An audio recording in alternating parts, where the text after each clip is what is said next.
आता शेतकऱ्यांसाठी एक आनंदाची बातमी आहे। पीएम किसानचा 22वा हप्ता हा आज जमा होणार आहे। देशातील 9 कोटी 32 लाख शेतकऱ्यांना याचा लाभ मिळणार आहे। राज्यामधील 91 लाख शेतकऱ्यांच्या खात्यात हे पैसे जमा होतील।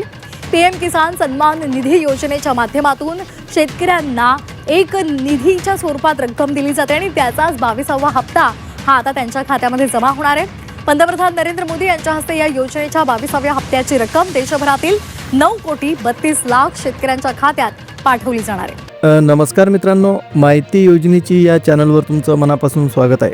आज आपण शेतकरी बांधवांसाठी अत्यंत महत्त्वाची अपडेट पाहणार आहोत। पीएम किसान सन्मान निधी योजनेच्या पुढील हप्त्याबद्दल मोठी माहिती समोर आली।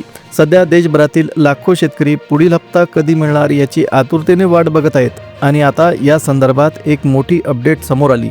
आता उपलब्ध माहितीनुसार 13 मार्च रोजी म्हणजे आज संध्याकाळी सुमारे 5 वाजेपासून 2000 रुपयांचा पुढील हप्ता शेतकऱ्यांच्या बँक खात्यात जमा होण्याची प्रक्रिया सुरू होणार आहे। आता मिळालेल्या माहितीनुसार देशभरातील सुमारे 9 कोटी ते 9.5 कोटी पात्र शेतकऱ्यांच्या खात्यात हा हप्ता जमा होण्याची शक्यता आहे।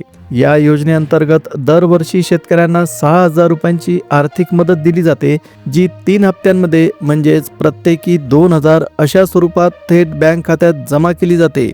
विशेष म्हणजे हा पैसा डीबीटी म्हणजेच डायरेक्ट बेनिफिट ट्रान्सफरच्या माध्यमातून थेट शेतकऱ्यांच्या खात्यात पाठवला जातो। महाराष्ट्र राज्यातच सुमारे 1 कोटीपेक्षा जास्त शेतकरी या योजनेचा लाभ घेत आहेत।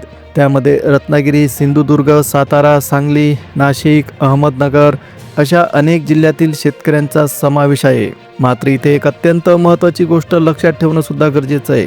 सर्व शेतकऱ्यांना हा हप्ता मिळेलच असं नाही, कारण काही शेतकऱ्यांची ई-केवायसी प्रक्रिया पूर्ण झालेली नाही, काहींची जमीन पडताळणी म्हणजे लँड व्हेरिफिकेशन बाकी आहे, तर काही शेतकऱ्यांचं आधार कार्ड आणि बँक खातं एकमेकांसोबत लिंक झालेलं नाही, म्हणजे त्यांचं लिंकिंग पूर्ण नाही आहे। आता अशा परिस्थितीत त्या शेतकऱ्यांच्या खात्यात पैसे यायला अडचण येऊ शकते। त्यामुळे अनेक शेतकऱ्यांच्या मनात सध्या हा प्रश्न आहे की आपलं नाव यादीत आहे का नाही आणि हा 2000 रुपयांचा हप्ता आपल्या खात्यात जमा होणार आहे का नाही। याच प्रश्नाचं उत्तर आज आपण या व्हिडिओमध्ये पाहणार आहोत। आता तुम्हाला तुमच्या मोबाईलवरूनच अगदी काही मिनिटात तुमचं नाव पीएम किसान योजनेच्या अधिकृत यादीत आहे का नाही हे तपासता येईल।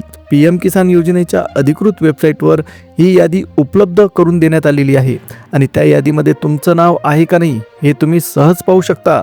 आता या व्हिडिओमध्ये आपण ही संपूर्ण प्रक्रिया स्टेप बाय स्टेप आणि अगदी सोप्या पद्धतीने समजून घेणार आहोत, म्हणजे महाराष्ट्रासह कोणत्याही राज्यातील शेतकरी मोबाईलवरून स्वतःची स्थिती तपासू शकतो। म्हणून व्हिडिओ शेवटपर्यंत नक्की बघा, कारण शेवटी मी तुम्हाला एक अत्यंत महत्त्वाची टिप सांगणार आहे, ज्यामुळे तुम्हाला पुढील सर्व हप्ते वेळेवर मिळू शकतात।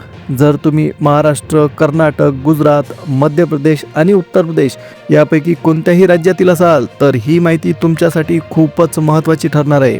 आणखी एक महत्त्वाची माहिती म्हणजे या हप्त्याच्या वितरणाचा कार्यक्रम थेट प्रसारित केला जाईल। आपल्या देशाचे पंतप्रधान नरेंद्र मोदी हे आसाम राज्यातील गुवाहाटी येथून अधिकृतपणे हा निधी शेतकऱ्यांच्या खात्यात हस्तांतरित करणार आहेत। या कार्यक्रमादरम्यान देशभरातील शेतकऱ्यांच्या खात्यात थेट डीबीटी म्हणजे डायरेक्ट बेनिफिट ट्रान्सफरच्या माध्यमातून पैसे पाठवले जातील। सरकारच्या माहितीनुसार या टप्प्यात सुमारे 9 कोटी 32 लाख शेतकऱ्यांच्या खात्यात एकूण 18,000 कोटी रुपयांपेक्षा जास्त रक्कम पाठवली जाणार आहे। यामध्ये महाराष्ट्र, उत्तर प्रदेश, मध्य प्रदेश, राजस्थान, गुजरात, बिहार, कर्नाटक, पश्चिम बंगाल आणि तेलंगणा अशा अनेक राज्यातील शेतकऱ्यांचा समावेश केंद्र सरकारने केलेला आहे। विशेष म्हणजे आपल्या महाराष्ट्र राज्यातीलच सुमारे 1 कोटीपेक्षा अधिक शेतकरी या योजनेचा लाभ घेत आहेत। देशभरातील लाखो शेतकरी ज्या क्षणाची आतुरतेने वाट बघत होते तो क्षण आता जवळ आला आहे, कारण प्रत्येक पात्र शेतकऱ्याच्या खात्यात पीएम किसान योजनेचे 2000 रुपये थेट जमा होणार आहेत। तुमचं नाव लाभार्थ्यांच्या यादीत आहे का नाही हे जर तुम्हाला तपासायचं असेल तर मित्रांनो व्हिडिओ शेवटपर्यंत नक्की बघा। आता आपण डिटेलमध्ये माहिती घेणार आहोत की तुम्ही स्वतःची माहिती कशी तपासायची। तर शेतकरी बांधवांनो, यासाठी तुमच्या मोबाईलमध्ये कोणताही इंटरनेट ब्राउझर तुम्ही उघडा, जसं की गुगल क्रोम, फायरफॉक्स। त्यानंतर त्याच्या सर्च बॉक्समध्ये पीएम किसान सन्मान निधी योजना किंवा फक्त पीएम किसान असं लिहून शोधा। शोधल्यानंतर सर्वात वर तुम्हाला प्रधानमंत्री किसान सन्मान निधी योजनेची अधिकृत वेबसाईट दिसेल। त्या वेबसाईटवर क्लिक केल्यानंतर तुम्हाला या हप्त्याबद्दलची अधिकृत माहिती, अपडेट्स, लाभार्थी यादी म्हणजे बेनिफिशियरी लिस्ट, त्याच पद्धतीने तुमची स्थिती तपासण्याचे अनेक पर्याय दिसतील। आता वेबसाईट उघडल्यानंतर सुरुवातीच्या पानावरच तुम्हाला एक अधिकृत पोस्टर किंवा सूचना दिसू शकते. त्या पोस्टरमध्ये त्या हप्त्याबद्दलची सविस्तर माहिती दिलेली असेल.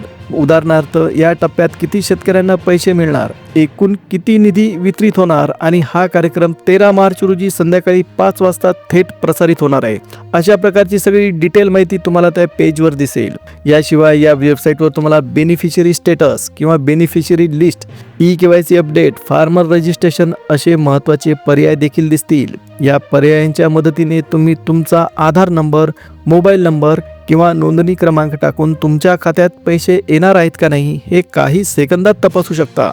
त्यामुळे प्रत्येक शेतकऱ्याने एकदा तरी आपली माहिती PM किसानच्या अधिकृत वेबसाईटवर जाऊन तपासणं अत्यंत महत्त्वाचं बनलं आहे. म्हणजे थोडक्यात सांगायचं झालं तर त्या दिवशी आणि त्या वेळेपासूनच शेतकऱ्यांच्या खात्यात पैसे जमा होण्याची प्रक्रिया सुरू होऊ शकते. त्यामुळे शेतकरी बांधवांनो, 13 मार्च म्हणजे आज संध्याकाळी 5 वाजेपासून आपलं बँक खातं, मोबाईलवरील SMS, बँक पासबुक किंवा मोबाईल बँकिंग ॲप तुम्ही तपासून घ्या. काही वेळा पैसे लगेच खात्यात जमा होतात, तर काही वेळा बँकिंग प्रक्रिया, सर्व्हर लोड किंवा DBT ट्रान्सफर प्रक्रियेच्या कारणामुळे काही तास किंवा कधीकधी 24 ते 48 तासांचा उशीर होऊ शकतो. त्यामुळे जर पैसे लगेच दिसले नाहीत तर घाबरून जाऊ नका, थोडा वेळ थांबून पुन्हा तपासून बघा. आता विशेष म्हणजे या हप्त्यात देशभरातील 9,32,00,000 शेतकऱ्यांच्या खात्यात 2,000 रुपये पाठवले जाणार आहेत. आता मित्रांनो, सगळ्यात महत्त्वाचा प्रश्न म्हणजे पैसे नेमके कधी जमा होणार. तर अधिकृत माहितीनुसार आज संध्याकाळी सुमारे 5 वाजेपासून पैसे जमा व्हायला सुरुवात होईल.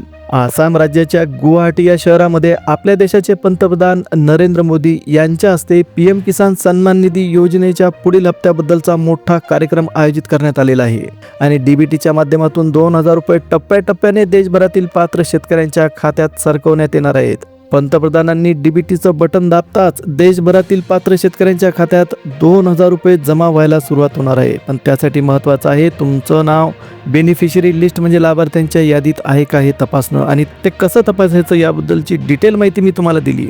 त्यामुळे शेतकरी बांधवांनो, 13 मार्च रोजी संध्याकाळी 5 वाजल्यानंतर किंवा त्यानंतरच्या काही तासात तुम्ही तुमचं बँक खातं नक्की तपासून बघावं.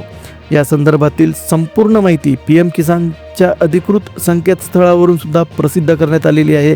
त्यामुळे प्रत्येक शेतकऱ्याने एकदा ती पाहणं अत्यंत गरजेचं बनलं आहे. मित्रांनो, आपण थोडक्यात समजून घेऊ की तुम्ही कशा पद्धतीने तुमचं नाव तपासू शकता. तर मित्रांनो, PM किसान सन्मान निधी योजना या अधिकृत वेबसाईटला गेल्यानंतर तुम्हाला PM किसान बेनिफिशरी लिस्ट किंवा PM किसान लिस्ट दिसेल आणि त्यामध्ये लाभार्थी यादी पाहण्याचा अधिकृत पर्याय सुद्धा तुम्हाला दिसेल. त्यासाठी तुम्ही तुमचं राज्य तुम्हाला आधी निवडावं लागेल. तुम्ही महाराष्ट्रातले शेतकरी असल्यामुळे तुम्हाला तिथे महाराष्ट्र हा पर्याय निवडावा लागेल. तुमचं राज्य या स्टेटच्या पुढे, त्यानंतर तुम्ही कोणत्या जिल्ह्यातून आहात हा पर्याय तुम्हाला निवडावा लागेल. त्याच्यानंतर सब डिस्ट्रिक्ट किंवा ब्लॉक हा पर्याय दिसेल, म्हणजे तुमचा तालुका कोणता आहे त्याची निवड तुम्हाला करावी लागेल. आणि पुढचा टप्पा म्हणजे तुमचं गाव किंवा शहर निवडणं. या यादीत गावांची नावे सहसा अल्फाबेटिकल म्हणजे अक्षरांच्या क्रमाने दिलेली असतात. म्हणजे सुरुवातीला A अक्षराने सुरू होणारी गाव, त्याच्यानंतर B, C आणि D अशी पुढे संपूर्ण यादी दिसत राहते. उदाहरणार्थ आंबेवाडी, बोरगाव, चिंचोली, देवगाव अशा प्रकारे गावांची नावं दिसू शकतात. त्यामुळे तुमच्या गावाच्या नावाचं पहिलं अक्षर लक्षात ठेवून तुम्ही तुमचं गाव निवडू शकता. एकदा राज्य, जिल्हा, तालुका आणि गाव निवडल्यानंतर खाली गेट रिपोर्ट किंवा सबमिट असा पर्याय दिसतो. त्या बटनावर क्लिक केल्यानंतर तुमच्या गावातील सर्व पात्र शेतकऱ्यांची संपूर्ण यादी स्क्रीनवर दिसू शकते. या यादीत शेतकऱ्याचं नाव, नोंदणी क्रमांक, रजिस्ट्रेशन नंबर आणि स्टेटस अशी माहिती दिलेली असते. जर त्या यादीत तुमचं नाव दिसलं तर याचा अर्थ असा की तुम्ही PM किसान योजनेचे लाभार्थी आहात आणि तुम्हाला 2,000 रुपयांचा पुढील हप्ता मिळण्याची शक्यता आहे. जेव्हा तुम्ही तुमचं गाव निवडाल तेव्हा पुढे गेट रिपोर्ट असा पर्याय दिसेल. त्या बटनावर क्लिक केल्यानंतर तुमच्या गावातील PM किसान सन्मान निधी योजनेचा लाभ घेणाऱ्या सर्व शेतकऱ्यांची यादी तुम्हाला स्क्रीनवर दिसू लागेल.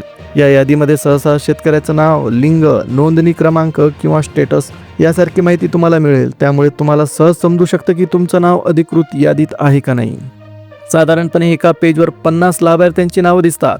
पण जर तुमच्या गावात 50पेक्षा जास्त शेतकरी या योजनेत नोंदणीकृत असतील तर खाली पेज नंबर दिसतात. उदाहरणार्थ 1, 2, 3, 4 असे वेगवेगळे पेज नंबर दिसू शकतात. दुसऱ्या पेजवर गेल्यावर तुम्हाला पुढील शेतकऱ्यांची नावं दिसतील. अशा प्रकारे तुम्ही एक पेज उघडून तुमच्या गावातील सर्व पात्र शेतकऱ्यांची संपूर्ण यादी पाहू शकता.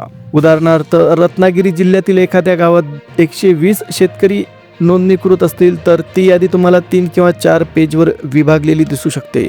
यामध्ये महाराष्ट्रातील सगळ्या 36 जिल्ह्यांचा समावेश केलेला असून आपल्या भारतातील सर्व राज्यांचा सुद्धा समावेश यामध्ये आपल्याला केलेला दिसतोय. त्यामुळे कोणत्याही राज्यातील शेतकरी आपल्या मोबाईलवरून स्वतःची माहिती काही मिनिटात तपासू शकतो. आता मित्रांनो, आपण हे स्पष्टपणे समजून घेऊ की कोणत्या शेतकऱ्यांना 2,000 रुपयांचा हप्ता मिळू शकतो आणि कोणत्या कारणामुळे काही शेतकऱ्यांचे पैसे अडकू शकतात. तर सगळ्यात आधी एक गोष्ट तुम्ही नीट समजून घ्या. जर त्या अधिकृत यादीमध्ये तुमचं नाव दिसत असेल तर याचा साधा अर्थ असा होतो की तुम्हाला PM किसान सन्मान निधी योजनेत कधीतरी मंजुरी मिळालेली आहे. म्हणजे सरकारच्या नोंदणीनुसार तुमची नोंद या योजनेसाठी झालेली आहे. तुम्ही पात्र शेतकरी म्हणून सिस्टीममध्ये नोंदणीकृत आहात. या योजनेअंतर्गत पात्र शेतकऱ्यांना दरवर्षी 6,000 रुपयांची आर्थिक मदत दिली जाते, जी 3 हप्त्यामध्ये म्हणजे प्रत्येकी 2,000 रुपये अशा स्वरूपात थेट बँक खात्यात जमा केली जाते. सध्या देशभरातील 9,32,00,000 शेतकऱ्यांना या योजनेचा लाभ भेटणार आहे. पण कधी कधी असं होतं की नाव यादीत असलं तरी सुद्धा शेतकऱ्यांच्या खात्यात पैसे जमा होत नाहीत. यामागे काही तांत्रिक किंवा कागदपत्रांशी संबंधित कारणं असू शकतात. उदाहरणार्थ, बँक खातं सक्रिय नसणं, KYC पूर्ण नसणं, आधार कार्ड बँक खात्यासोबत लिंक नसणं, जमीन नोंदणीची पडताळणी म्हणजे लँड व्हेरिफिकेशन बाकी असणं आणि काही प्रकरणांमध्ये नंतरच्या तपासणीत एखादा लाभार्थी अपात्र ठरू शकतो. अशा परिस्थितीत कधीकधी लाभार्थी यादीमध्ये नाव दिसते पण त्या शेतकऱ्याच्या खात्यात पुढील हप्ता जमा होत नाही. आता उदाहरणच घ्यायचं झालं तर काही जिल्ह्यांमध्ये अपूर्ण KYC किंवा चुकीची माहिती असल्यामुळे हजारो शेतकऱ्यांचे हप्ते तात्पुरते थांबवण्यात आले होते, अशी बातमी समोर येते. आता विशेष म्हणजे महाराष्ट्र, उत्तर प्रदेश, बिहार, मध्य प्रदेश अशा मोठ्या राज्यांमध्ये कधीकधी मोठ्या प्रमाणात व्हेरिफिकेशन केलं जातं. अशावेळी जमीन नोंदणी, आधार तपशील आणि बँक खात्याची माहिती पुन्हा तपासली जाते. तरीसुद्धा जर तुमची सर्व माहिती योग्य असेल म्हणजे KYC पूर्ण आहे, आधार कार्ड बँक खात्याशी लिंक केलेलं आहे, DBT सक्रिय आहे आणि लँड व्हेरिफिकेशन पूर्ण झालेलं आहे, तर अशा पात्र शेतकऱ्यांच्या खात्यात 2,000 रुपयांचा पुढील हप्ता जमा होण्याची शक्यता जवळजवळ 100% असते. त्यामुळे लाभार्थी यादीत नाव असणं हा एक महत्त्वाचा संकेत मानला जातो. कारण याचा अर्थ असा आहे की सरकारच्या डेटाबेसमध्ये तुम्ही PM किसान योजनेचे पात्र शेतकरी म्हणून नोंदणीकृत आहात.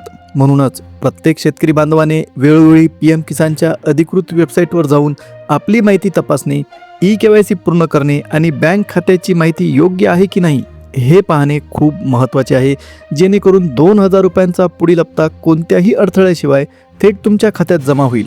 तर मित्रांनो, ही माहिती तुमच्यासाठी अत्यंत महत्त्वाची आहे.